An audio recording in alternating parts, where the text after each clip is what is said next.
Hey everybody, I'm Dr. Wade Larson. I'm your host for the next 5 weeks as we talk about compensation strategies.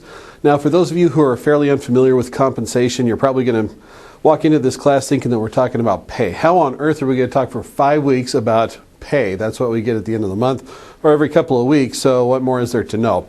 There are a lot of strategies that actually go into compensation, and we're going to talk about a number of those through our discussion questions in the classroom and in other forums. But I wanted to just kind of give you an introduction. Again, if you're not familiar with compensation or if you haven't worked with compensation in the past, you're probably coming into this thinking it's just about pay. It actually is much broader than that. If we take into account total reward system, so moving away from just pay, but also taking into account all of the rewards that we offer to our employees, it broadens it much, much bigger. When we go to work, understand we don't do it for free, right? It's not a volunteer organization. We expect certain things, certain benefits and pay that go into it. And this total rewards concept is to identify what the value of that package is that we offer our employees. That's going to take into account our pay, our benefits, health insurance benefits, our dental, our retirement funds, paid time off, everything like that goes into this entire concept of total rewards. Different people come to work for different reasons. There are some things that are of greater value to some than to others. And so by understanding what people want and what motivates them, we're going to be able to do better to reward them for their efforts and also keep them as we retain them because we're meeting their needs. You know, if you take a look at it generationally, for example, now this is not all inclusive, but generationally we see some trends. Those who are in the upper categories, so for example, the baby boomers or the veterans, those who are in their upper 40s to 60s and beyond, they tend to be more empty nesters and they tend to be closer to their retirement stages. So they're going to be looking heavily at retirement packages, their pensions, their 401ks, and other retirement options as they look to save for their future after retirement. Those who are in the Gen Xer group, mid-30s up to about 48, maybe up to 50, in that Gen X group, this is the group that tends to have kids at the house. And so that group is going to be focused on benefits for the family, paid time off so they can be with their kids and their family, perhaps flexible work schedule so they can meet all the needs of that the kids have through school and sports and all those types of activities. If we look at the younger generation, the Gen Y, the millennials, those who are up and coming, they're waiting longer to have kids for the most part, not all of them, but for the most part.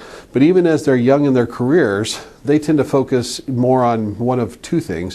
One is direct compensation, the paycheck, and the other is time off and flexibility. With the time off and flexibility, this is a generation that truly lives by the standard that work is not life. Right? And we all need to take some of that advice. We don't live to work, we work to live, and this is the generation that understands they go to work so they can get a paycheck so they can pay for all the other activities that they want to do. And so for them, staying around and working 10 to 12 hours a day is not that exciting to them.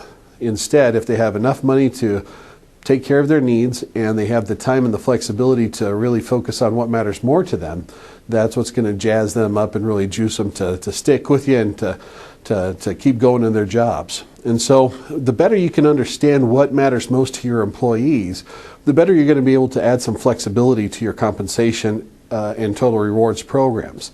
We should know by now that a one-size-fits-all approach to pay and benefits is not the right answer.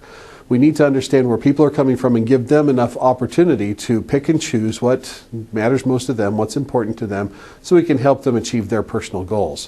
What you'll find is that the better we're able to help them meet their goals, the better and more willing they are to help us meet our goals.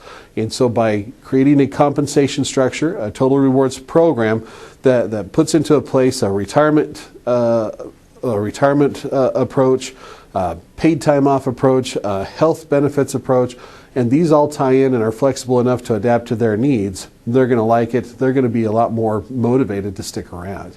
Anyway, what we're going to talk about through the rest of this course is really some of the deeper strategies on how to put some of these pieces together. As we go through this, I'm going to be asking for your perspectives.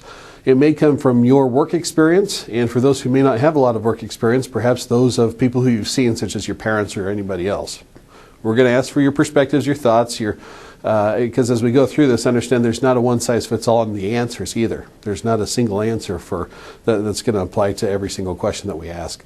So I'm looking forward to having conversations with you. If you have any questions through this course, shoot me an email or give me a call, and I'm open to have a conversation with you. You can drop some stuff into your individual folders. I'm not really that good at checking individual folders, but I do respond to emails very well. So anyway, shoot me a note, send me a text, kick over an email, do whatever you need to do, and I'll look forward to talking with you online. See ya.